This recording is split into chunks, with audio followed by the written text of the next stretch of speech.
we have a guest speaker with us tonight, so I don't want to take up too much time to allow David plenty of time to give his presentation, which I'm looking forward to. So a couple of things though, just to kind of, as usual, are there any announcements or anything that anyone feels like needs to be said?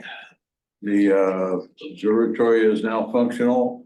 You can roll it back out and should be fine, roll it back out and in. Although you have to do it manually because there is no internet. I was gonna say the internet. Again?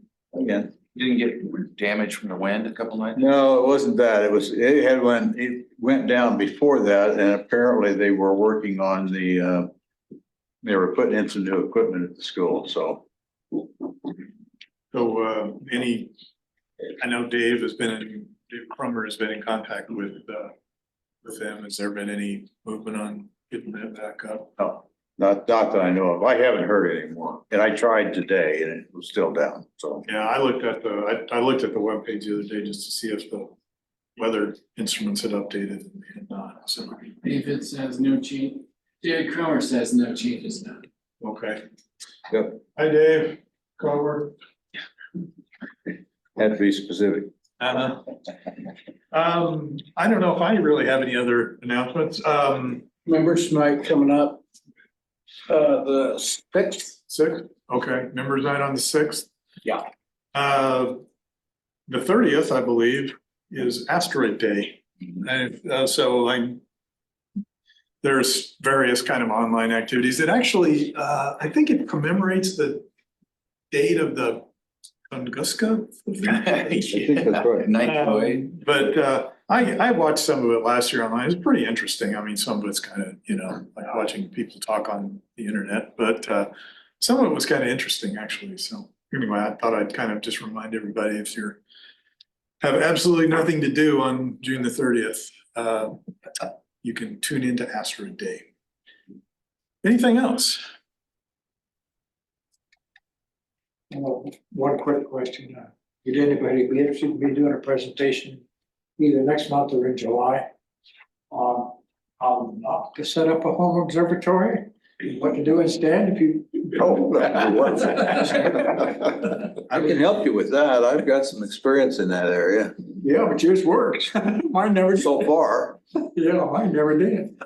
Well, I for one would be quite supportive of that. I'll try to do it for the August. You want to do it for August? But if you don't have anything in July, I can maybe push it till then. Okay, well, I have an idea for July, and a lot of it's contingent on hearing from the fellow in South Dakota, which I think we're probably not gonna do till fall, right? Because My guess is that he will be busy till then. I mean, he's got the observatory and they're running it apparently almost every night during the summer. Ron Dibig, you remember Ron? I know him. Yeah. Yeah, He's the one that when his house burned down, he looked at the observatory that lived, he didn't, don't know. Right. And then when they had. Yeah, sounds like a good guy. He's doing. He's a fun guy. I mean, he's very energetic and he's still moving, at the speed of sound, so. yeah. That place he's got looks impressive. I mean, I've only ever seen it on the website, but it looks impressive. It used to be like a hospital. Yeah, it was a small hospital that was just a local community hospital. And apparently it got closed down and then went into some disarray and been sitting for a long time. And he ended up buying it for, I don't know how much money he gave, but it was pretty substantial even then. But went in and remodeled everything and built, not a dome, but it's kind of a weird, like conical structure that KU used to have. And really did a nice job with it. It's got like a 28-inch. It's pretty good size. not the same as the. Yeah. Tom Dog, it's pretty similar. Yeah, it But looks a lot like darker skies. looks like they've got really nice skies too. Yeah. All right, anything else? Okay, well, I think we'll just kind of head right on into our guest since he's here and ready to go. Our guest speaker for this evening is David Kolb. David, your primary affiliation is the Lawrence Astronomical. Yep. Astronomy Associates. Associates of Lawrence is my primary affiliation, at least for now. I was As my situation here at home changes in the next year or two, I may be moving out to St. Mary's where I have a rental house. Those of you who are familiar, there's a rental house there's a house out there on the 24 highway that has an observatory on a tower. I have not seen that. I drive through there all the time. Oh, It's in the back of the property. I bought it from the guy who built the observatory. I bought the house from him, and when I move out there, I'm going to be putting a telescope in that observatory. It's never had a telescope in it. is it on the highway? It's right off Highway 24. It's 109 East Bertrand Avenue. I'll have to look for that. I pass through there pretty frequently going back and forth between Manhattan. Is that on the south side of the street? Yeah, it's on the south side. I know it, yeah. Well, just to introduce David a little bit more, I was looking at his website and some of his background and accomplishments. There's a photo on his website of him with what's now the Tombaugh when it was still at KU, right? It was still on top of Lindley Hall at that time, I would take it. Yep.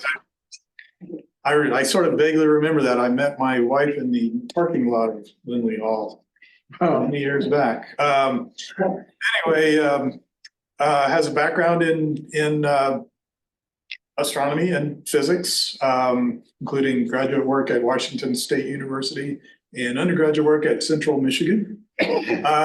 Has been published as an astrophotographer. You contributed some pictures to a book, I believe. Yes, I did a book on the LXD50, the Meade LXD55 telescope. I think I have a copy of it. I'd have to look, but I think I have a copy of that.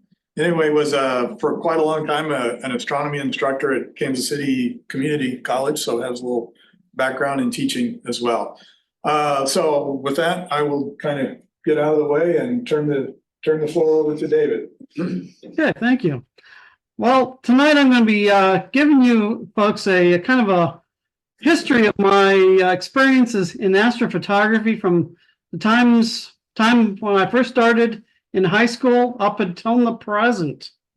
And my first images in astrophotography were in 1975 with a 6-inch reflector and a homemade sheet film camera, where I've here a little picture of Jupiter and its moons and a picture of the moon. Not very good. Of course, these were my very first attempts.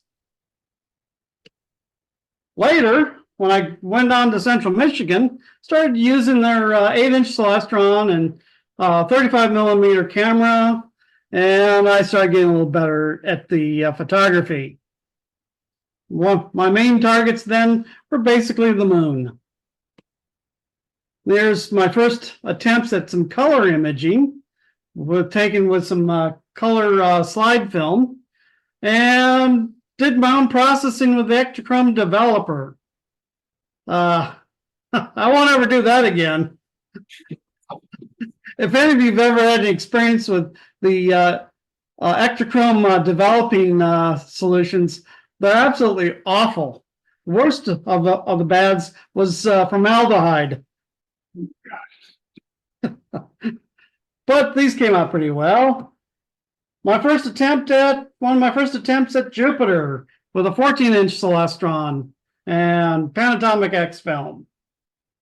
This is about 1980. Lunar eclipse from 1977 with an 8-inch Celestron, high contrast copy film. And I did all my own development work in these days. Solar eclipse in 1979 in North Dakota.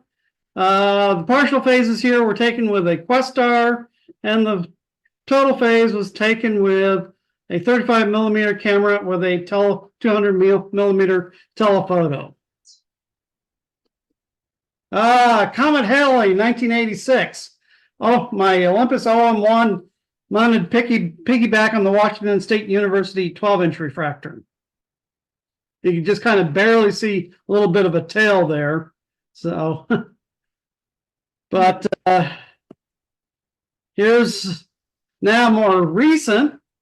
Here's the moon with my Olympus OM1 and Polaroid color print film on using my 8-inch Alex D55 from 2003.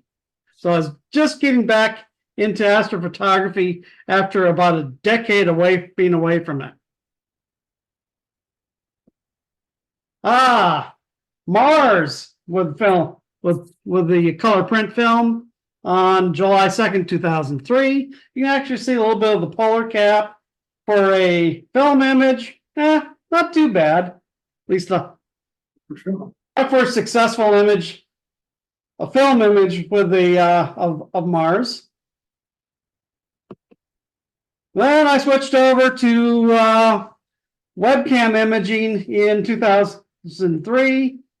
Here we have my first images of, or no, this is not webcam. This is actually film. This is film again in March. So we've got great red spot visible. We've got the rings of Saturn visible using color print film again. Then along came the Sky and Telescope article on webcam imaging in June 2003. So I went out and bought some web cameras. There's my setup in 2003. That's the Alex D55 telescope, a 2U cam with some Barlow lenses, and a Windows 98 laptop. And so, as all of us have been doing planetary imaging, we're basically taking advantage of the lucky imaging, where you record a lot of frames in a video and pick out the best of the frames, stack them to create your final image. Here's my Mars images with the webcam in 2003. These were amazing people back then. So in 2003, basically, people were seeing their first webcam images, and like friends of mine up on the hill at KU were just flabbergasted by the quality of these images, because they'd been used to seeing film images. At the best images they'd been seeing up till that point from amateurs were with larger telescopes and film. Like my friend Steve Shaw, he said my pictures of Jupiter were even better than what they had been doing on like the telescopes at the McDonald Observatory in Texas. And one of the things I've found really annoying with the webcams is they're really noisy. You get a lot of what we call kind of a herringbone pattern in the images. And I learned that you can get rid of those with image processing software that allows you to edit the fast Fourier transforms of the images. And so my software in 2003, Windows 98, K3 CCD tools free, Registack free, PaintShop Pro 9, pretty basic image processing in the 20 years back. There's the K3 CCD tools interface for the webcams, pretty basic. It was a fairly functional program. And there's an early version of Registack and processing my image of Saturn, which actually that's probably one of my better Saturn images. But because back in 2003, if you remember, Saturn was pretty high up in the sky, and the last number of years, it's been pretty low on the horizon and really hard to get any decent images. So I'm kind of looking forward for Saturn to get back up high in the sky again in the next coming years. Oh, those video formats back then, they're basically just simple 8-bit color images, 256 color images, 5 frames per second uncompressed video. Remember with the old webcams, if you tried to record at a faster frame rate, the camera software would compress the images for you, degrading their quality. Here's my first images of Jupiter and Saturn in October 2003. Not too bad, but for the time, these were my first attempts at Jupiter and Saturn. Later on, 2005, getting a little better. Here's a favorite of mine, the dust storms from 2005. And Mars was again pretty well placed for imaging. And I think I keep looking back at these images. It's some of my better Mars images. You can see the dust. You have the yellow dust over on the. Can anybody see my mouse? Yes. Yep. There's the dust storm right there, and a couple of days later, you can see it's changed a little bit. And in 2006, we had the Mercury transit. A couple of my images, webcam images from the Mercury transit. And I did a little bit of playing around with creating mosaics with the moon around that time. This is one of my fairly nice mosaic of the moon. And I went from the old 2U Cam Pro in 2008 to the SVC 900 webcam. Basically the same camera sensor, but you had a interface with a USB 2 transfer speed. And I'd upgraded my laptop to Windows XP with a slightly larger hard drive to store a few more videos. Again, I was using pretty much the same capture software, the same stacking software, but I've started using Astra Image for doing deconvolution. That is, if you've used deconvolution, you know it allows you to create a slightly sharper image. And Neat Image, I've been using Neat Image for noise removal, and I started using the old version of Photoshop CS2 for my final processing. This is a shot of Venus from 2009. Pretty hard for me to get any pictures of Venus from my backyard because I have to look over the house. So if it's visible, it's only visible for a very short period of time. Here's one of my favorite images of Jupiter. Here we have Europa's shadow, Ganymede, Io, and the impact scar of that asteroid that collided with Jupiter in August 2009, around that time. And you have the Great Red Spot as well. So a lot going on in this image. And if you look closely, you can see, actually, I'm capturing details, gross details on Ganymede. So this is one of the first images where I actually captured some details of Ganymede. Picture of Uranus in 2010, using a imaging source camera this time. And in 2012, I upgraded the mount to an older mount, a Meade LXD 650 mount that I bought used and had to have it refurbished. And in fact, I'm still using this mount today. It's been a pretty rugged mount, pretty trustworthy. I've had to repair it a few times. And in 2012, I bought my Coronado 60mm double stack hydrogen alpha telescope.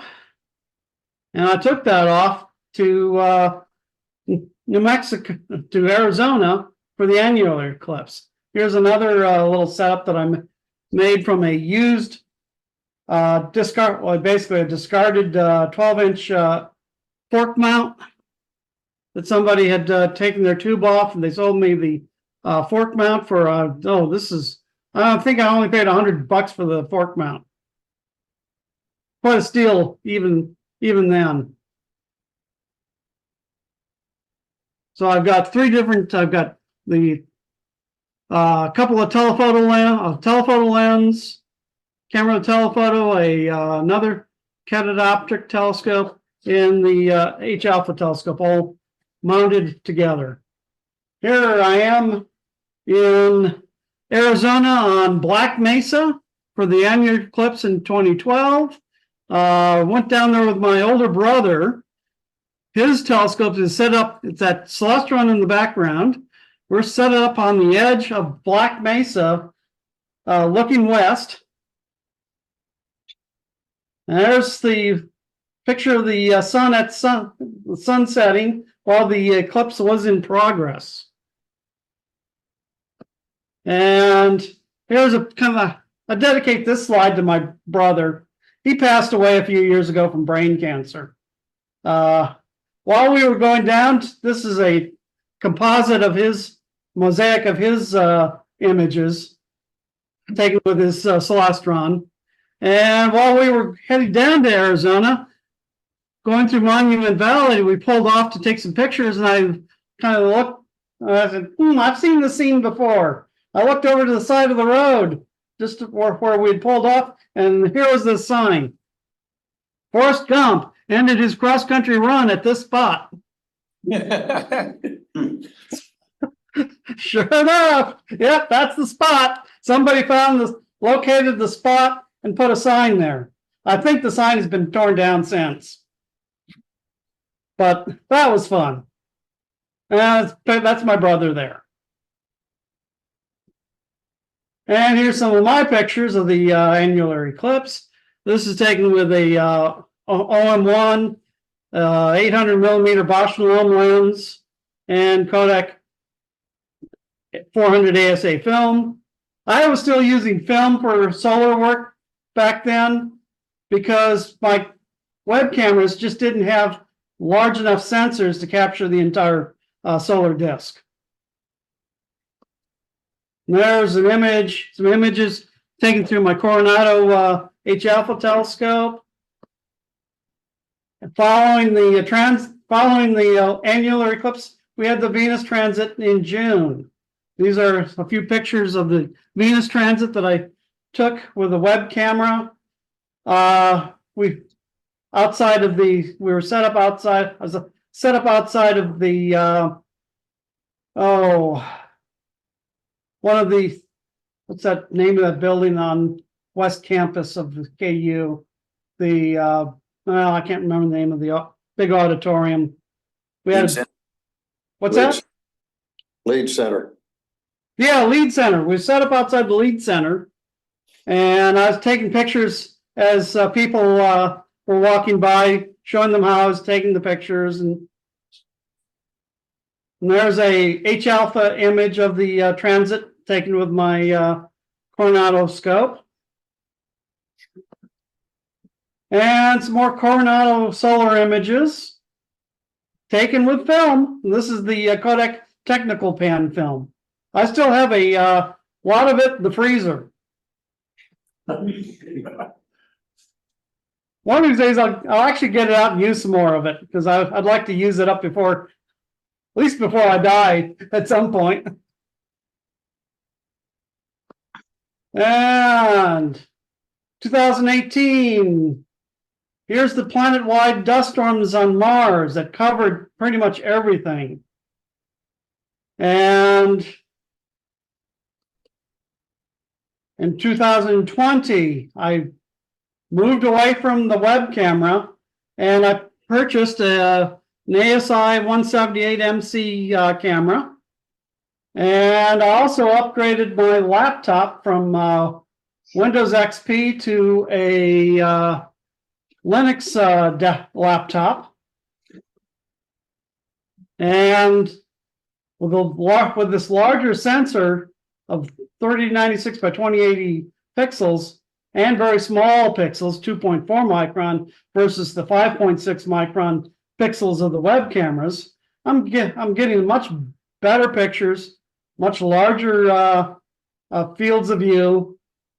And in fact, the new cameras now are almost exclusively CMOS. The quality of the CMOS has gotten so good that they're actually better in many ways, some ways, than the standard CCDs. The scientific CMOS cameras, by the way, they can individually shutter pixels. They can shutter individual pixels, and the advantage of that is if you know exactly when a satellite's going to cross through your field of view, you can turn those pixels off as it's crossing through the field, and that's what a lot of the major observatories are starting to do to deal with the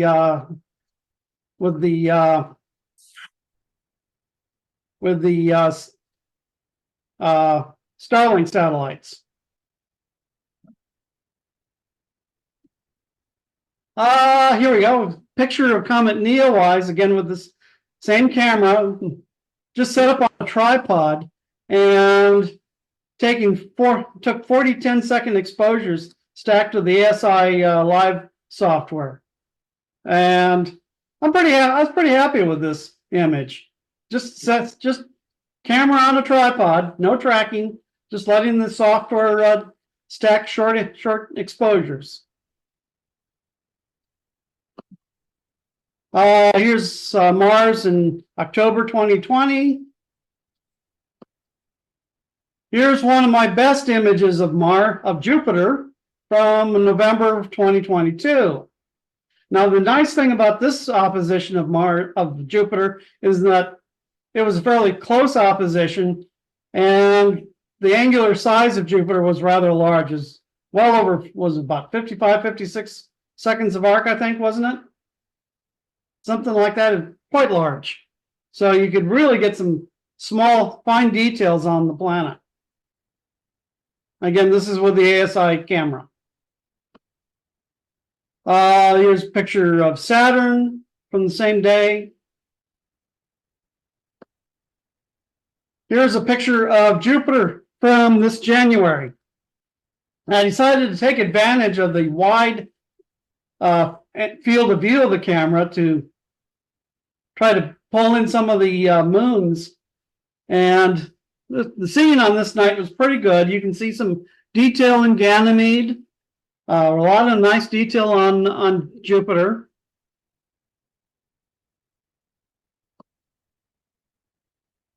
And currently I'm using ASI Studio, is the software provided with the camera, is the vendor provided camera for capture.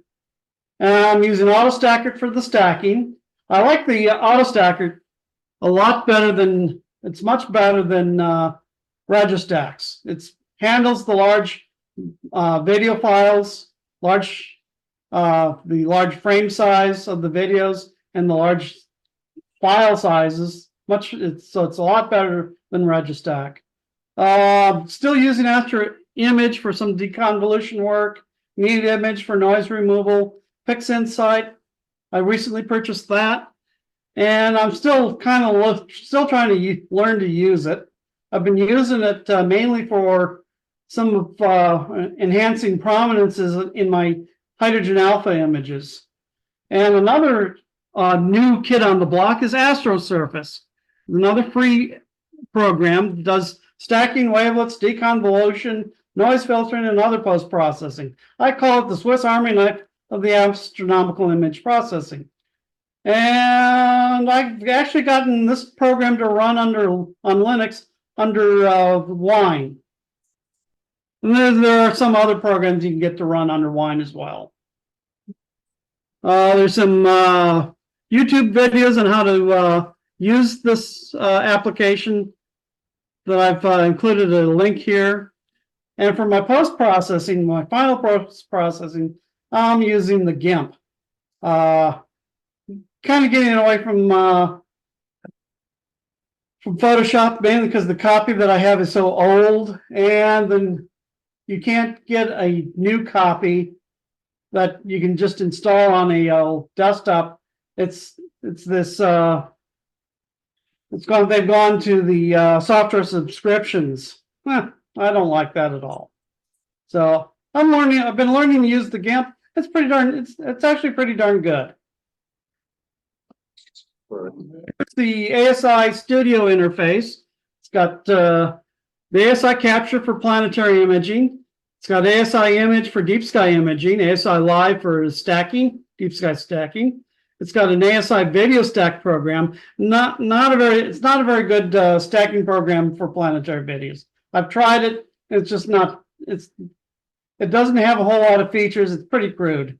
And it has an ASI. They have their deep stacking for deep sky images, and they have a FITS file viewer as well.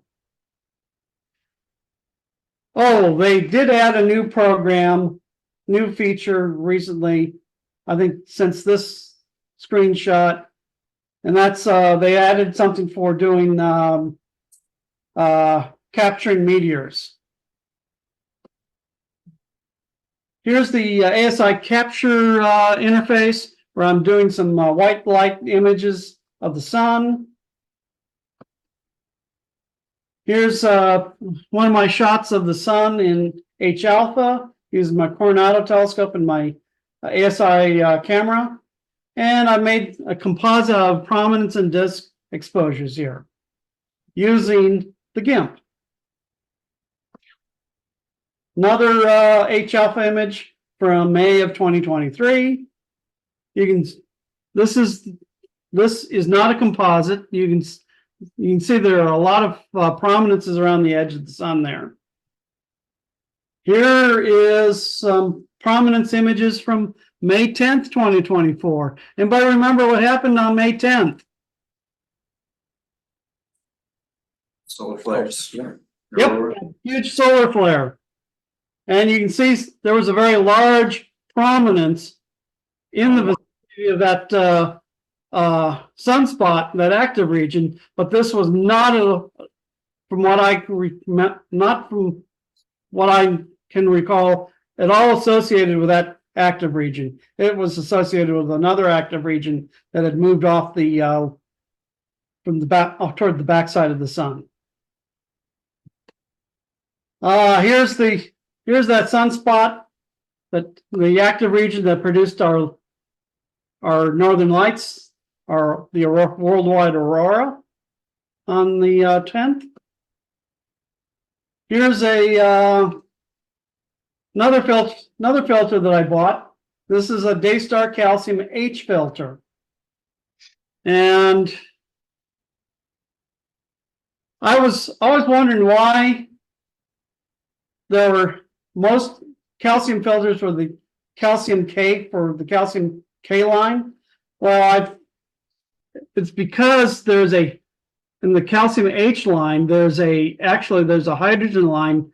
One of the hydrogen lines pollutes the calcium H line. So that's why calcium H is really not used for any, for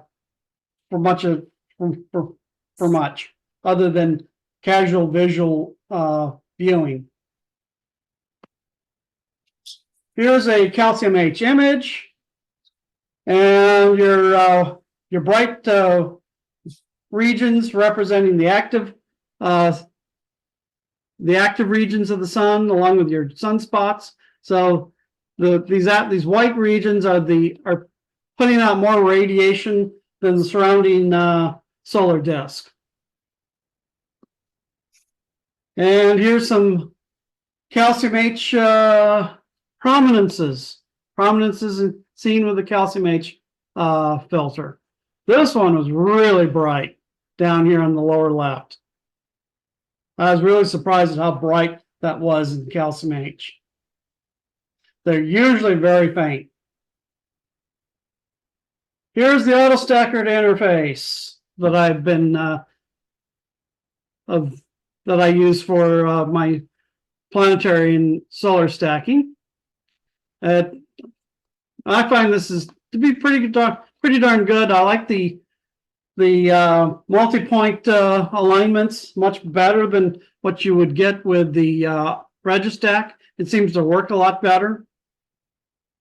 And in this picture, I was doing some Jupiter stacking. Here's Astro Surface Interface. And here's the wavelets and deconvolution and other adjustments dialog. You can see there's a lot going on here. There's deconvolution, whoops. There's deconvolution, noise pre-filtering, two sets of wavelets adjustments, another noise filter.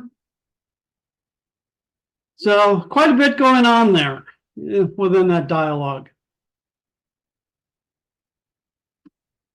And here's Pix Insight.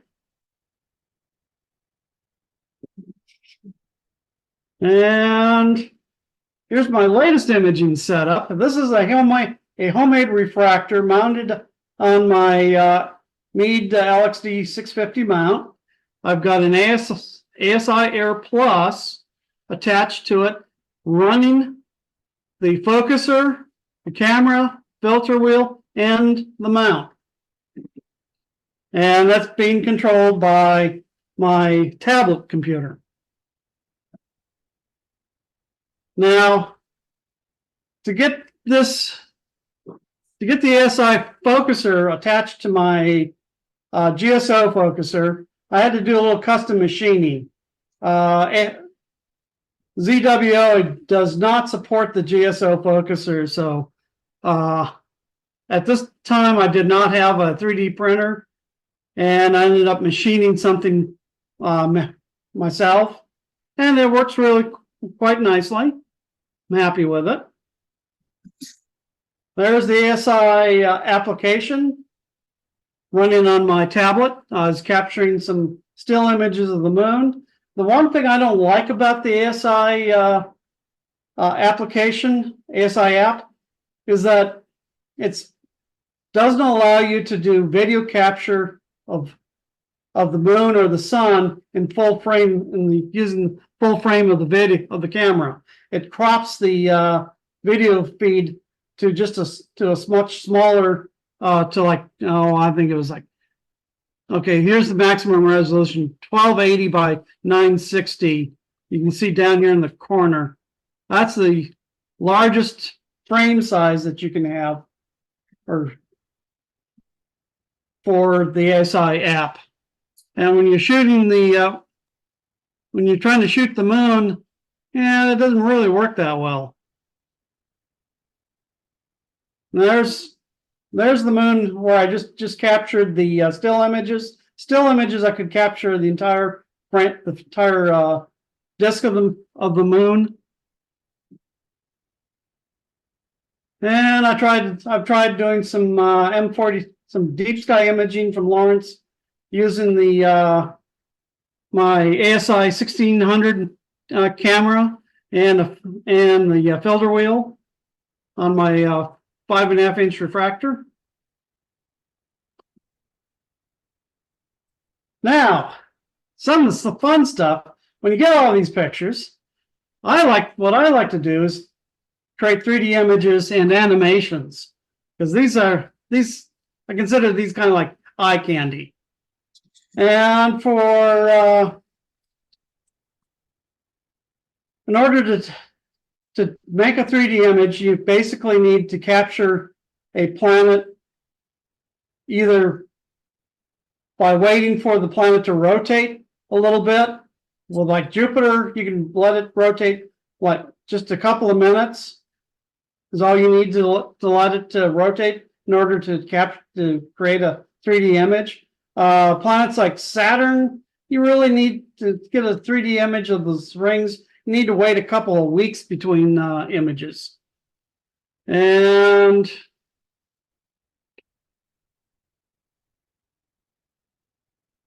things like like comets, you can capture images a couple hours apart depending on how fast the comet is moving relative to background stars. You can create a 3D image that way too. Okay, get out the 3D glasses. I've got two kinds of 3D images. You got the cross-eyed stereo image where if you stare at it cross-eyed, you can see Saturn in 3D, or pop on the red-green glasses and you can see the 3D image. Does anybody see How is that working? Yeah, it is. Bottom image, the hand glove? Yeah. Okay, great. And this is actually one of my early three attempts at 3D anaglyphs and cross-eyed stereo images. The I've also got the made the stereo slides that you use with the old antique stereo viewers. You've seen those in antique shops. The old 3D slides that used to be popular back in in the late 1900s, early 20th century, or late 1800s, early 20th century. I made a set of those for all my family members, because we all had the antique stereo viewers. Made that around 2005, 2006. Here's Mars, 3D anaglyph and cross-eyed stereo image. How am I doing time-wise? Oh, I'm doing pretty good. Everybody see the 3D images pop out there? Yep.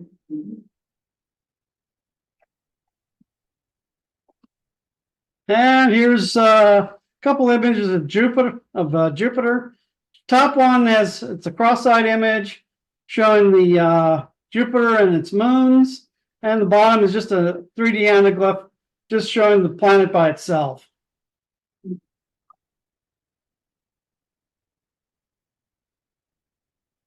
Now, when if you stare cross-eyed at the tops, you can see the moons kind of just pop out of the screen.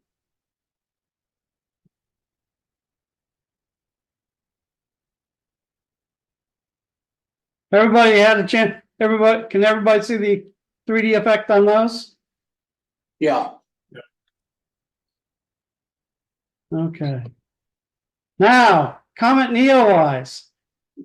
There we've got an anaglyph on the left and a cross-eyed stereo image on the right. You got it. Wow.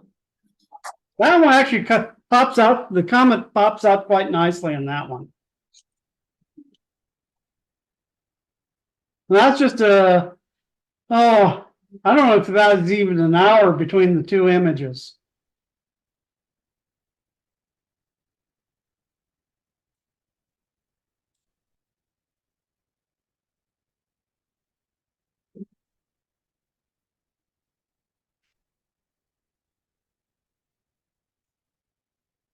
Everybody see the 3D effect there? Yeah. Okay, great. Now for animations, I've got actually three preferred software tools. I mentioned AutoStacker earlier. AutoStacker is very good at lining up a series of video files when you create the final images from an observing run. All of the final images are pretty well lined up and are pretty well co-registered together. Because what that AutoStacker software does is it centers the disk of the planet into the center of the picture, of the center of the image.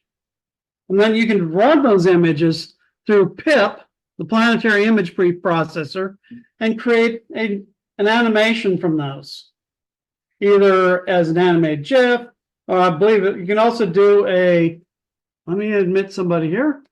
You can also create, I believe, an AVI file.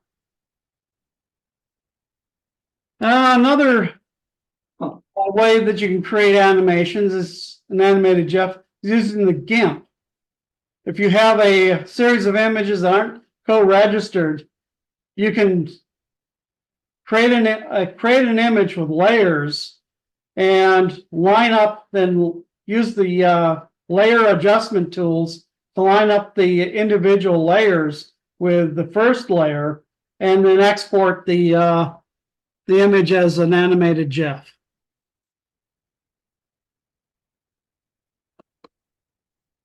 Here we go. Here's an animation of Jupiter from November 1st, 2022. And you've got one of the moons rotating or revolving into the behind the planet.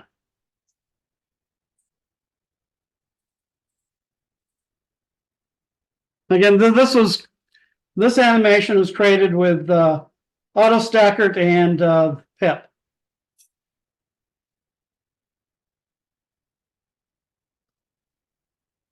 Here's an animation of a filament eruption on the sun. You can see the filament down here in the lower center. This is about I think this is like 4 different frames, and you can see the filament erupting at the base of where it connects to this active region. And I believe this one I had to use well, wait a minute. I was able to use Pip with this one as well because I processed this one in AutoStacker as a planet.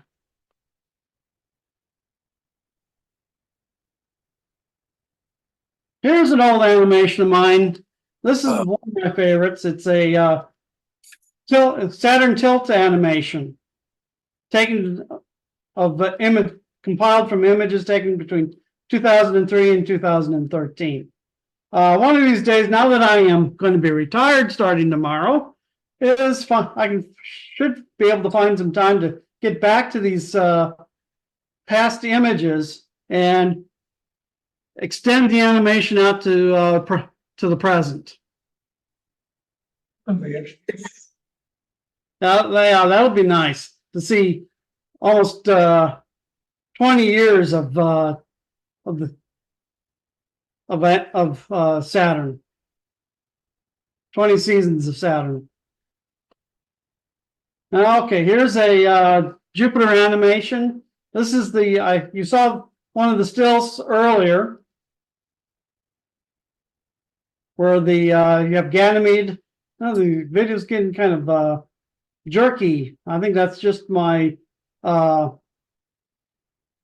presentation tool causing that. You got Ganymede emerging out from the left. Europa is transiting across the front of the planet, and I believe it's Io is disappearing behind the planet, being eclipsed by Jupiter's shadow. There's Io on the right, being eclipsed. And here's the partial solar eclipse seen from Lawrence this spring.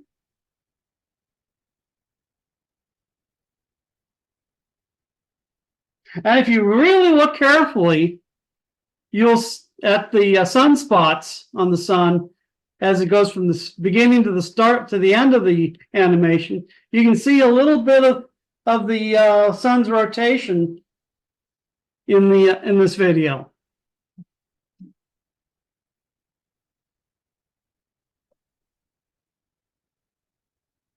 And in this animation, I had to use the GIMP and layers because the AutoStacker was not able to handle was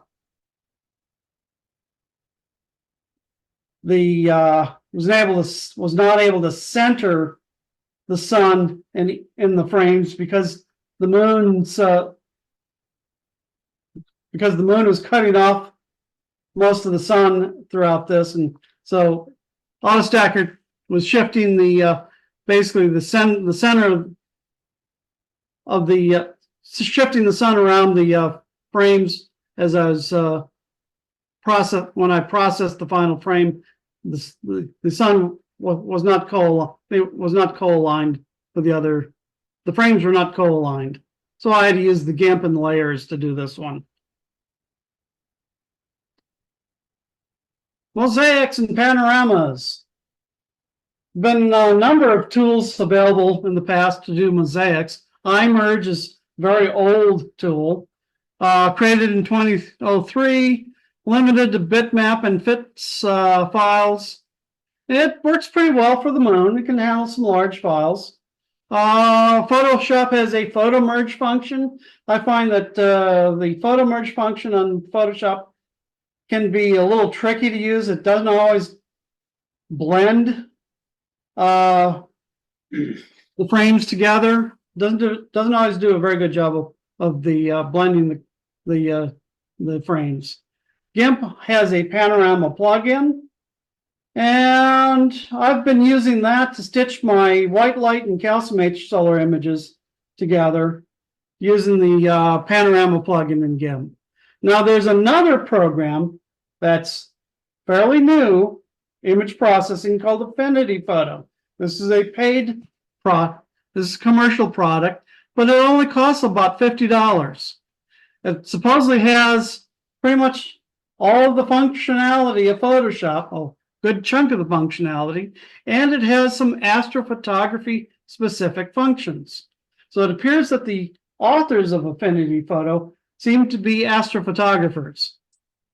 And it has a panorama function. The function is called New Panorama, right on the file menu. Now here's an old lunar mosaic created in 2007 using iMerge. It does a pretty good job. This is a lunar mosaic created 2 years ago using the photo merge in Photoshop. Pretty good still.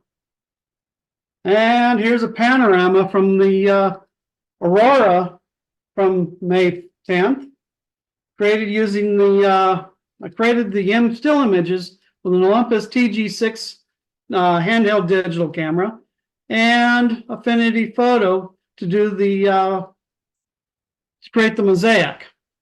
This is these shots were taken just south of Clinton Lake near Lawrence, and this panorama covers about 180 degrees from west through north to east. And that's my automobile sitting there over there on the left foreground. I'll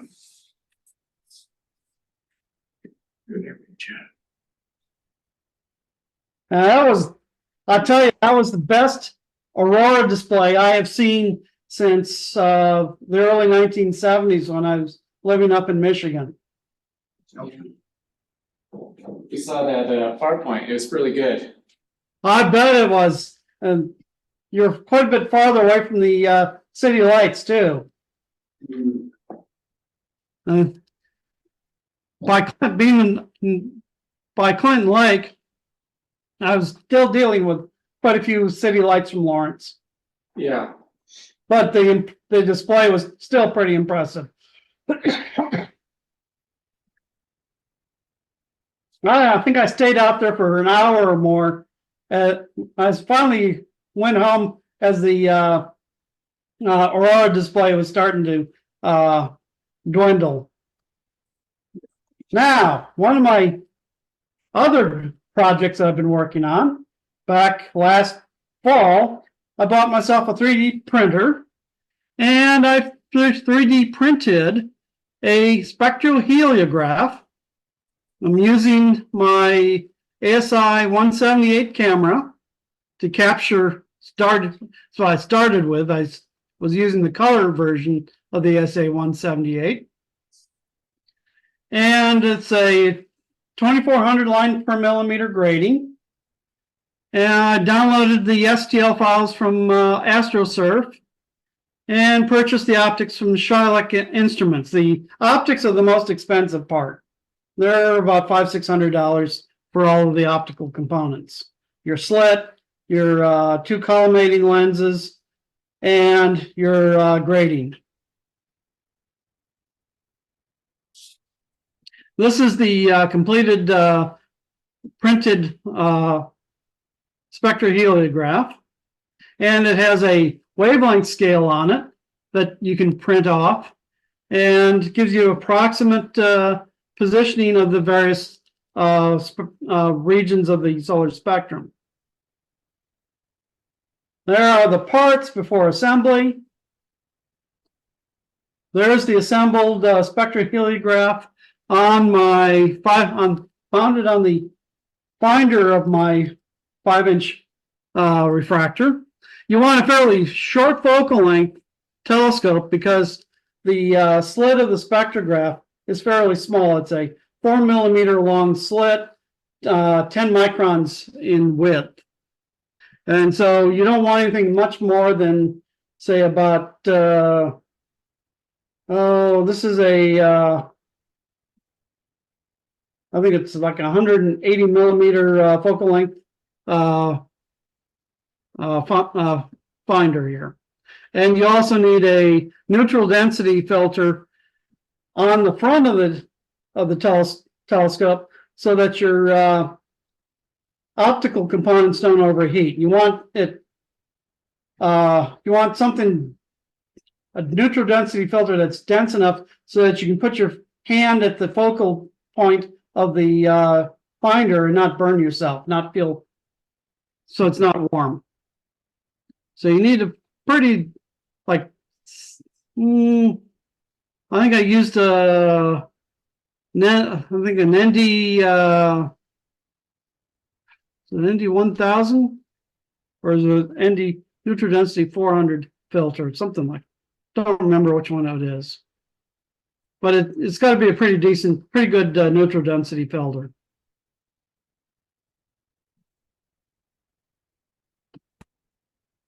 And let's see some of the things about this.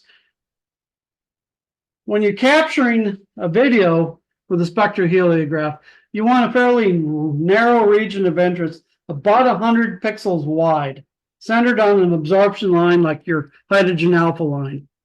You want your slit oriented vertically on the sun's disk. The video is going to be recorded as you slew the equatorial mount from east to west. So basically think of the spectroheliograph as kind of like a astronomical analog to a flatbed scanner.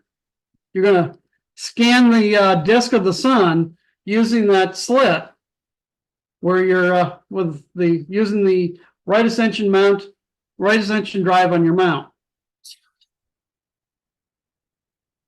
And as you scan, the spectrum will first appear in the center of the video frame, which will be where it's going to be the sun's limb that first appears and grows in width until the slit coincides with the sun's equator, and then shrinks, or not the equator, but it'll be centered on to the north-south actually of the sun, and then shrinks and disappears as it exits the opposite limb of the sun.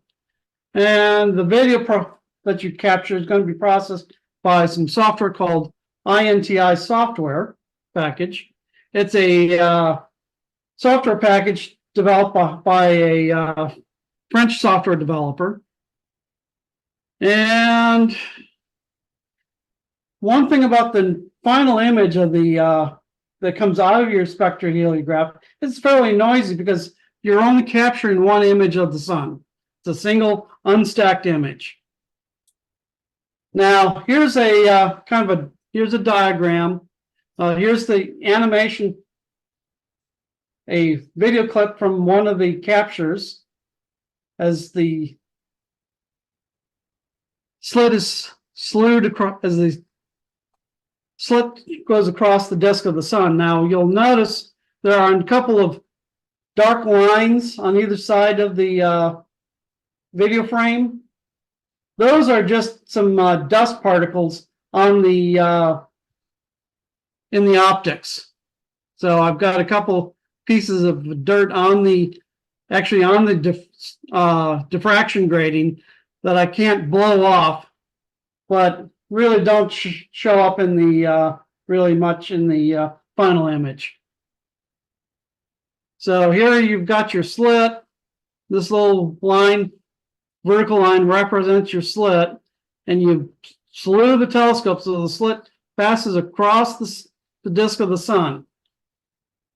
And that's what you're seeing in this anime in this video above.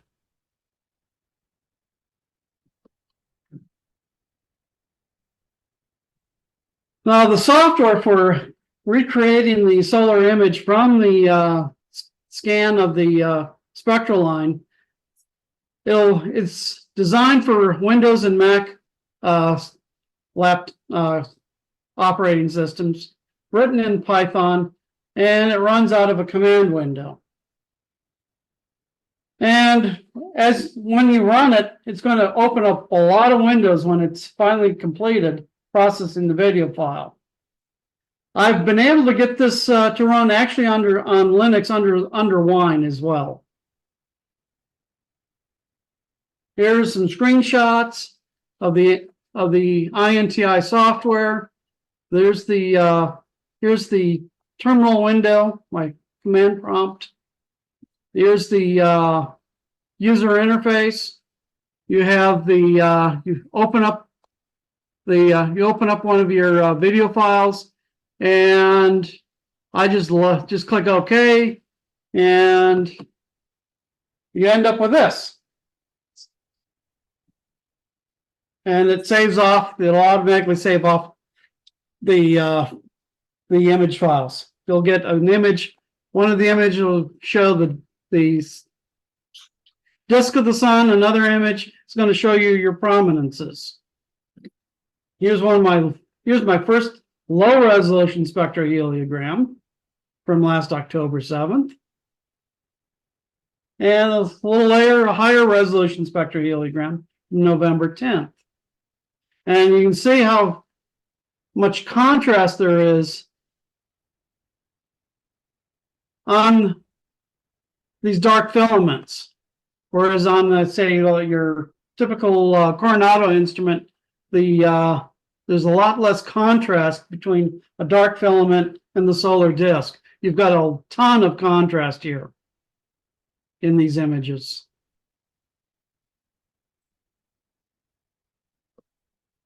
Here's a calcium K spectroheliogram in the same date. And some prominences from October 22nd image.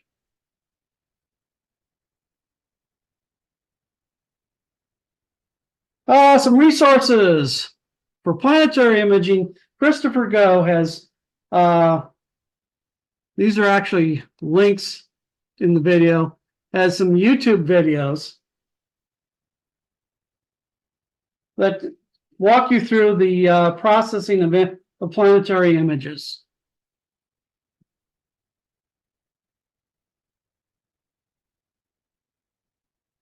And let me go back to my, where's the presentation? There it is. So he's got 3 sets of videos. There's a how-to by Damian Peach on planetary imaging. And here's a link to the construction and use of a Solex spectroheliograph.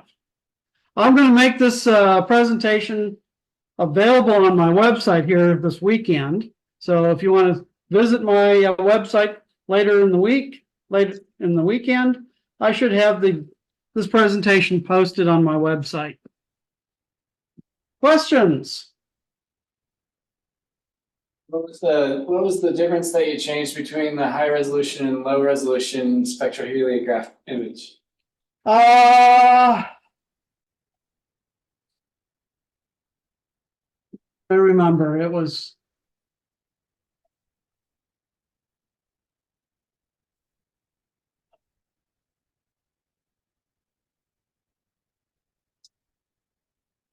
Let's see, what did I do? It was.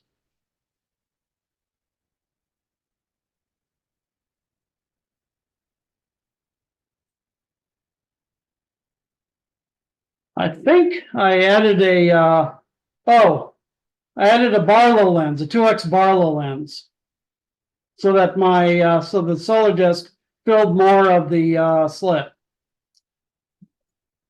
Okay. There's a question from Dave Cromer. How is the black disk covering the sun done? They're basically doing equivalent of in like Photoshop of doing an elliptical selection and cutting out the disk. That's how in my on my website I have a lot of Coronado images where I've just edited out the disk and just left a just the edge, the limb of the sun with its prominences. So it's basically just an elliptical selection, a round selection, and where they cut it out. You cut it out so that it doesn't look overexposed when you do extra stretching to show the prominence. Is that why? On my Coronado images, I will stretch the image, stretch the levels on it to bring out the detail of the prominences, and that's kind of what they're doing in the INTI software as well. They'll stretch the levels and then cut the disk out. Okay. On some of the planetary images you showed earlier where you'd done some Fourier analysis to bring out detail, right? Yeah, to take the Fourier best Fourier transform edits were done to eliminate the herringbone patterns generated by the webcam noise. So did you just kind of go through and manually select the frequency components to remove? Yes. Basically, everything outside of the center of the fast Fourier transform mapping is basically noise. So I edit any little blobs outside the center can be considered noise. So I just manually edit those out and then transform back to the regular space. Just do a reverse transform back and combine the images, and voila, you've got a nice clean image. But that's really not needed anymore because the newer cameras, your dedicated planetary cameras, don't have that noise. That was really only needed with the old webcams.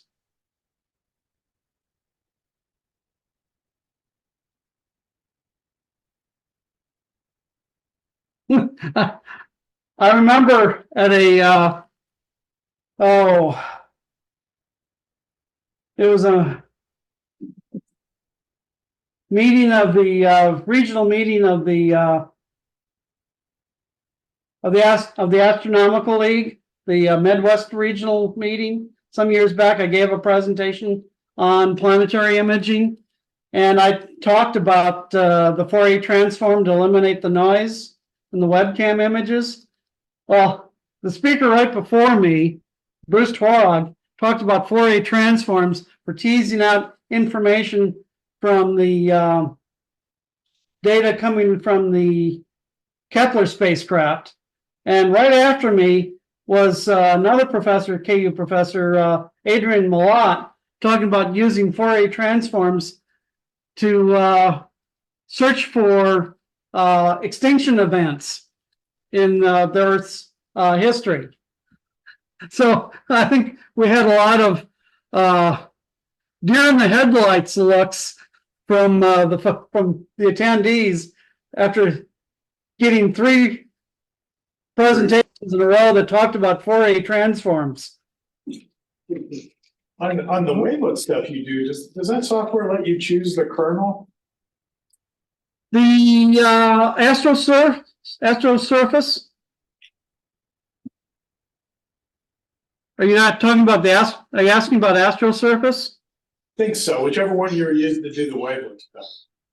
Currently, you can adjust the let me just bring up the program briefly. Let's see. Let's see. Let me get to my desktop. A little hard here from Linux.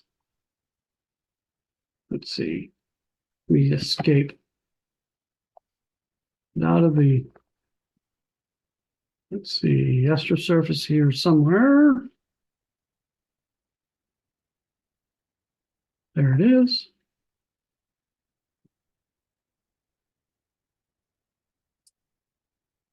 Come on. There it is. Let's see. You can, well, you can't really pick the kernel.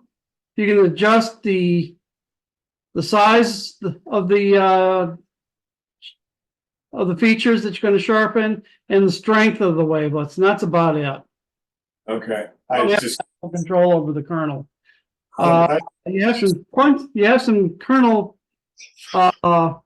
control on the deconvolution over here. You have your point spread function that you can play around with, but that doesn't apply to the wavelets. yeah, So- I just because I use them for a completely different thing than this, but it's something we've kind of struggled with finding a tool to do, and so we end up writing our own, which is, Really? yeah. So I was just, it would be a lot easier if there was something off the shelf we could use. Yeah. You don't like.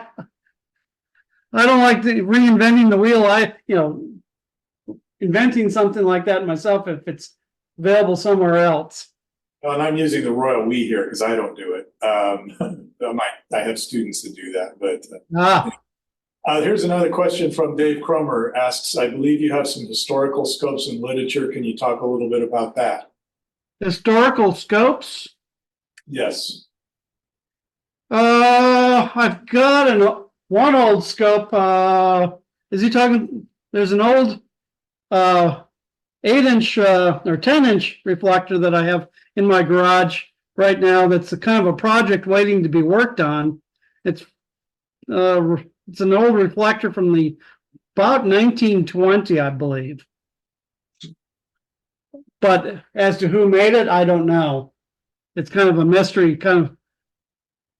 No one knows who made it.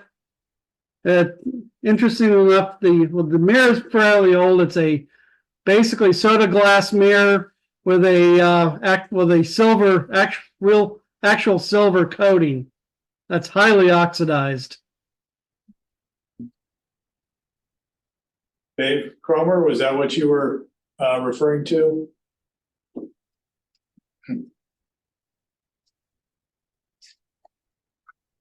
Well, that's seance here asking. That's good.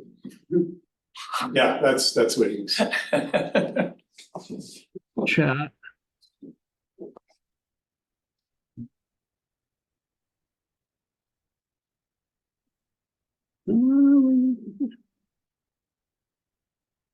So if you wanted to use a longer focal length camera with the heliograph, it's not possible because it gets cut by the slit. Yes, the slit cuts it off. So to get even more higher resolution, you'd have to have smaller pixels. Yeah, you really have to have smaller pixels. Where did my zoom go to? Lost my zoom window. By the way, At the top, I think ZM and your taskbar up top. Maybe it goes in there. I don't know. by the way, Dave Cromer says, congratulations on your retirement and thank you for the presentation.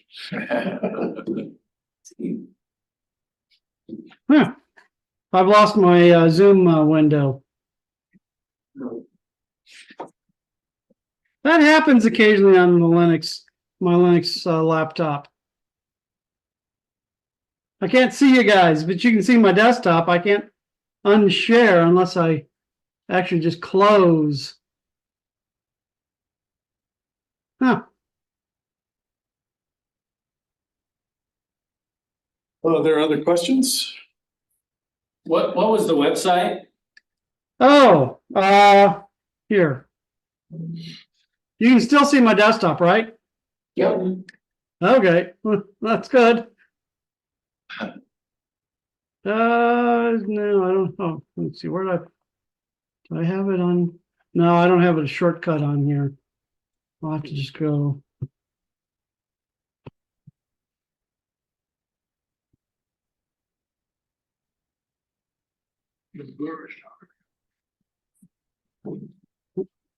www.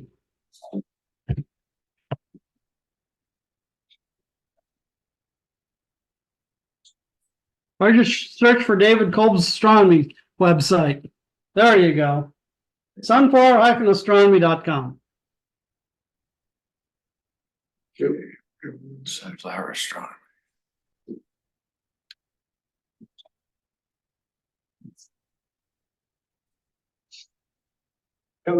More questions? No? All your 3D prints you make with PETG, is that right? Yes, PETG. Yep. This is really cool.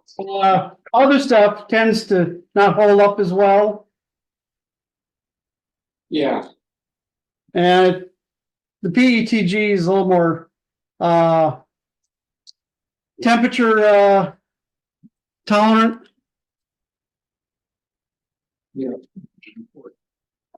you happen to know if Shayak is still selling the optical parts of the spectrum? I was looking for them the other day and couldn't find them anymore. Searching around, I found a site, I found a European site that still seemed to be selling not the solar one, but the Spectra. The star, And I am not aware of that. but when I looked at a website, they said they'd been discontinued, and I was just curious. That's odd because they're still selling. There's some guys selling the CNC machined aluminum housings for the spectroheliograph. So they must still be selling the optics. They may have rearranged their website that it's hard to find them. Yeah, it could be. The prices have really gone up. I think the one that I saw in Europe, they wanted €800 for the optical components, which I don't know, that works out to in US dollars. So I think mine is around €500 or €600. yeah, Wow. That's pretty steep. that was just the site that I happened upon. I wasn't looking that hard either, so it could be available elsewhere. Go to search Solex. Go to AstroSurf. They should have the links right to the resources. Shylock Instruments.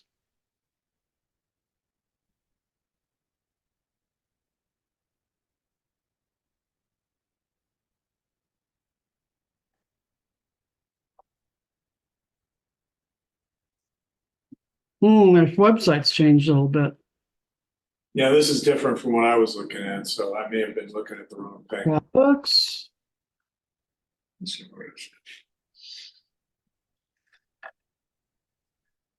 Here's the Solar Explorer. Oh, looks like this stuff. There's the right there. Okay.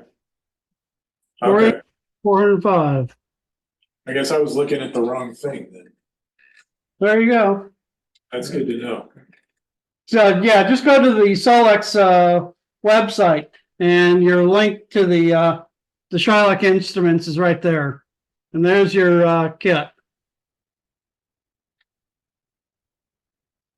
And you might want to translate to English. Yeah. Dollars. 433. Yeah, I don't know what I was seeing then, but it was, 4 or 5 is. they wanted like €800 for some of those kits, which I thought was just crazy. Oh yeah, there's your components right there. Okay, that's for the spectroheliograph, right? Yep. Yeah, I was looking for just the spectrograph. Oh, okay. I see. Other questions I think from, if you, the Star Explorer might be more because there are a few more optical components. could be, yeah, could be. With the Astro Surface that you're using, so that basically takes care of your deconvolution and noise removal, Yes, so you wouldn't have to use then Astra image and need image, correct? correct.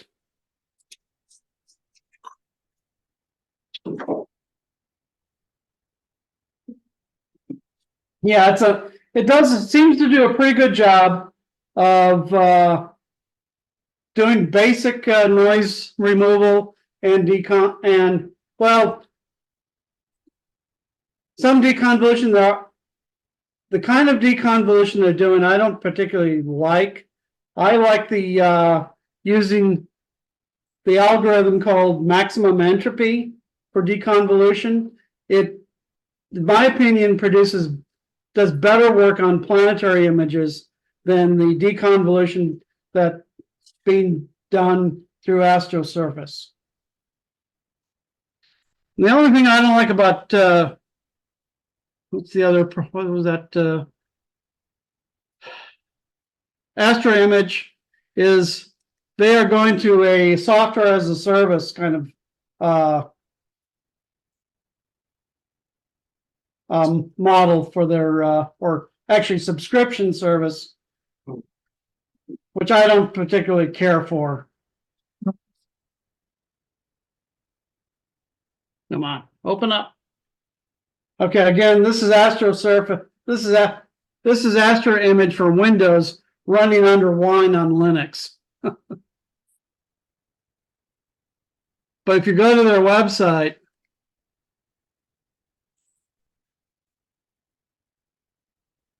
they say they have a new version coming out. Come on.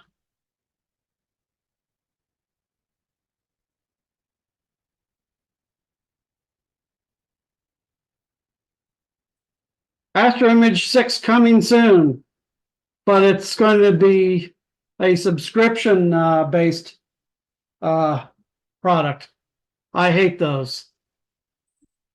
So that you basically have to pay an annual subscription to get updates.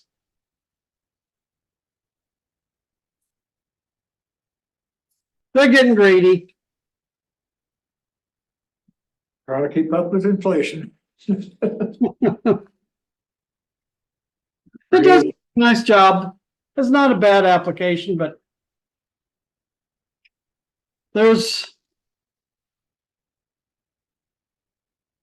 we're getting some more freeware coming out that seems to be doing just seems to do just as good of a job as these commercial products. So tools like AutoStacker, AstroSurface, the GIMP. You know, this is all free stuff, and if you learn how to use it, it does just as good of a job as the commercial stuff, in my opinion. Jim's been around a long time, but it's changed much over the years. Pardon? They keep updating it, and I get notice of updates, seems like every 3 or 4 months. It's pretty good. Yeah, Right, that. I haven't used it for a couple of years.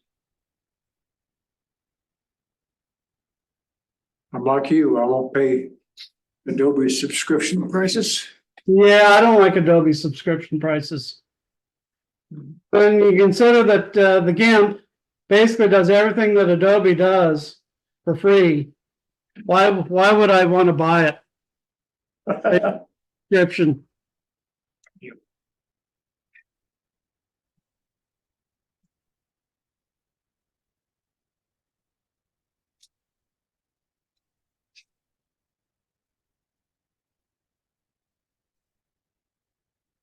Thank you, David.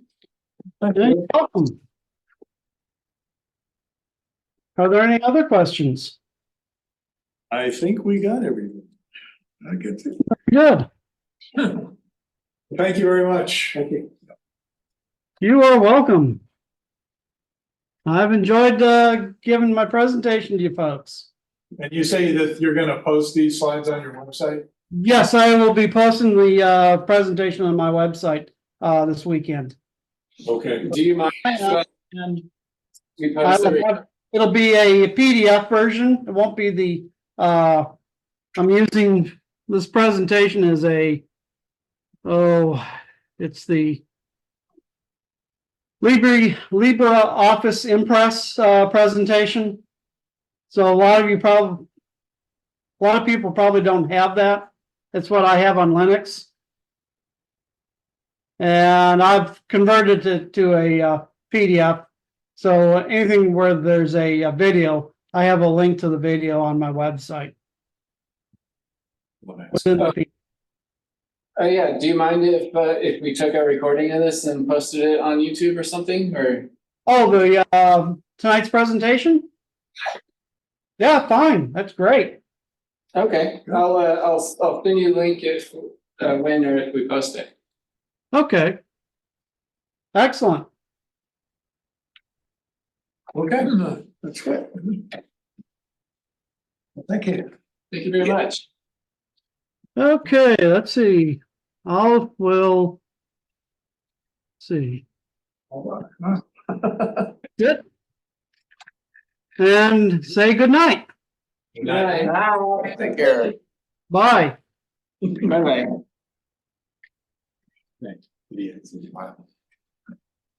I'll leave the meeting. Sign a new host, Russell. There you go. Okay. All right, There we go. thanks. All right, everybody. Well, let's see. Anything else we need to? So next meeting is July. Graham, would you rather go in August or? I think I'd rather go in August because I want a little experience with our new setup before That's certainly understandable. Yeah. So, if I don't hear anything from, whatever his name is, Ron, I may ask for volunteers, but I've got something sort of kind of in the oven if we need be, so I can cover that. But if anybody wants to give a presentation, I could probably do mine by then. It's just the fact that I think August would be fine if you're more comfortable with that. yeah.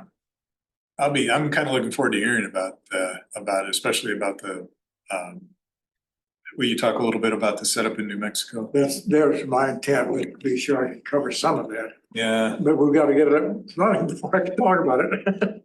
I've driven through Pie Town a few times. I didn't realize there was anything there. Yeah, just north of there's two of them.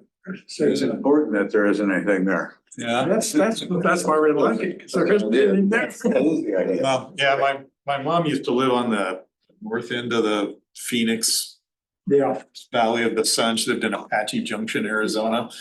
And so the easiest way to get there was to go down across the plains of San Augustine and basically turn left at Pie Town. So I made that trip a few times. It's kind of interesting because you go through the VLA